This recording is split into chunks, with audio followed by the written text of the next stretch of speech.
Alright, I'm pretty sure it's getting annoying, the fact that I'm bringing up Wicked in every other video that I make, but I just gotta talk about this here. You know, when you go to the movies, you get the previews before the movie actually starts, and I'm such a freak that I can actually usually tell, like, when the Wicked trailer's coming on just from the green band that precedes it. So when the green band came on, I was like, alright, here comes Wicked, and I kid you not, they put on the Lego version that came out a couple months ago. Yeah, we got that Lego version of the trailer on the big screen. I died laughing throughout the entire trailer. Made my entire week. Well, that and this movie too.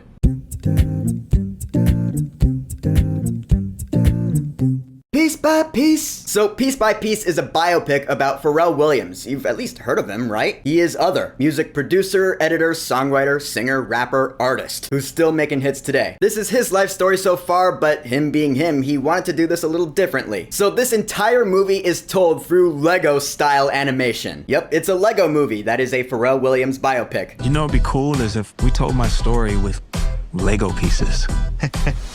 Seriously? Which is funny, I didn't really see any marketing for this movie until like about a couple months ago, maybe 1 month ago. I don't know why, maybe the studio didn't have any faith in it. They should have started marketing this movie like a year ago, cause oh my god. So the movie's starting off, and one of the many cool things about it is that all the artists in this movie, there are a lot of them, and they're voiced by themselves. I mean, Pharrell himself, yeah, and it was cool seeing his life story. You realize watching this that he worked on a lot of songs that you didn't know he worked on, at least that was my experience. He was in the music industry for quite a while before he actually got really famous, or at least before I heard of him about 10-ish years ago. You learn that he grew up in Virginia Beach. He met his best friend Chad when he was in school, and they started making music together, putting together a group called the Neptunes. I'd never heard of the Neptunes. And then when they get to high school, they get noticed by a record label, and the story goes from there. You realize that a lot of these artists came from Virginia Beach. Missy Elliott, Pusha T, yeah, I know them. And then as the movie and the story go on, bigger stars come into the fold, because they start noticing Pharrell Williams. Gwen Stefani, Jay-Z, yeah, like titans of the industry. Snoop Dogg, who had one of the funniest moments in the entire movie. I was dying laughing, and I'm saying that because I got a lot of respect for Snoop Dogg. The dude's in his 50s, and he's still super successful at what he does. He's still killing it out there. Gotta commend that. Kendrick Lamar comes in at a point. I was like, yeah, I know him too. In fact, everyone knows him by now, because Kendrick's awesome. But seriously, there is so much about this movie that just worked for me. The story is really good and really emotional, really engaging, so much so that I had to remind myself, like every so often, that, yeah, this is still Legos. This is still a Lego movie. And with that, yeah, of course the animation is great. It's just as good now, if not better, than it was about 10.5 years ago when the first Lego movie came out. But this movie does something different with it. It features that zany, wacky, cartoonish imagery that you would expect from a Lego movie, but it uses that as a means of visual storytelling and emotional storytelling. Like when little kid Pharrell is sitting in front of the boombox and you see the colors coming out, you get what's happening. It kind of reminded me of that scene in Ratatouille where Remy's eating that food and you see the little shapes and colors forming around him. It's the same kind of deal here. I love that scene, and I love how it was used in this movie in a similar way. It's genius. I'm a fan of that kind of storytelling, and stuff like that happens all throughout this movie, and I loved it every time. This whole story, it never got boring. It was always entertaining. I was always glued to the screen. It's one of the funniest movies I've seen this year. Because this movie is rated PG, you would think that a biopic about a black artist from Virginia Beach would at least be PG-13, but he wanted to make this in Legos, so I imagine the conversation was, Lego is a family-friendly brand that includes kids, so if you're gonna make this movie in Legos, you gotta keep your movie that way as well. And this movie does, for the most part. Piece by Piece is rated PG, but that being said, there are a couple of things where I was like, that belongs in a PG-13 movie. I'm really surprised right here, right now. I'm not even gonna say what it was because I was surprised by it, and I want you to be surprised by it too when you go see this movie, like you should. And I gotta say, one of my favorite things about this movie is the nostalgia that it triggered in me. Like I said, Pharrell Williams worked on some songs that I didn't even know he worked on, like back in his early career. Like Drop It Like It's Hot by Snoop Dogg. I remember hearing that song on the bus ride home from school, along with Holla Back Girl and Hella Good by Gwen Stefani. I was like, oh, I know these songs. Yeah, that takes me back. Wow, I didn't know Pharrell worked on those. That's awesome. And then later on, we get to songs like Get Lucky with Daft Punk, which everybody knows. And then by the time we get to Happy, that's when the nostalgia really started for me. Because it was really only about 10 years ago. I was in college when that song came out. I remember seeing the 24-hour music video, and then Kendrick Lamar came on, We Gon' Be Alright. I was like, dude. I remember being at my friend's apartment back in Boston, listening to Pimp a Butterfly, which was Kendrick's album that had just come out, and Girl, which was Pharrell's album that had just come out. Both of those albums I hold really close to the chest because those are nostalgic albums for me. They take me back to my friend's apartment in Boston when we were in college. And I loved hearing those songs from big movie theater speakers. I mean, I was listening to Gust of Wind on repeat, just that one track by itself on loop during the entire drive home because it's just memorable. I understand, of course, that not everyone's gonna get that sense of nostalgia from this movie. movie, so maybe it won't impact you as much, but me being me, that's how I saw it. Which, yeah, that then does bring us to the music of this movie. And it's all awesome music. I mean, again, it depends on your taste. If you're not into that kind of music, then you won't dig the soundtrack. I'm into all kinds of music. I'm a big soundtrack head, so there's nothing to hate here for me. I'm most likely gonna get this soundtrack, including the title track, Piece by Piece. It's a great jam. And to top this movie all off, it's got some great emotional scenes as well. A couple of times I felt myself tearing up a little bit. Again, I'm not gonna tell you what happens in these scenes because you gotta go see it. But I was like, oh, that's so sweet. I'm really feeling this right now. A few months ago, I'd never even heard of this movie. Now I'm almost crying. It's fantastic. Guys, in the end, Piece by Piece is one of the best movies of the year, if you ask me. I loved everything about it. The animation, the voice acting, the story, the emotion, the music, all of it. Like, I don't know how well this movie's gonna do in terms of box office numbers, but I feel pretty safe guaranteeing you that it's gonna be nominated for Best Animated Film in quite a few award shows. In other words, for Piece by Piece, I will say, go see this movie right now. I had a smile on my face throughout the entire movie. That's what we call a winner. So, Piece by Piece, have you seen it yet? What are your thoughts on it? And what's your favorite Pharrell Williams song of all time, or song that he has worked on, or both? Whatever you think, go ahead and leave a comment.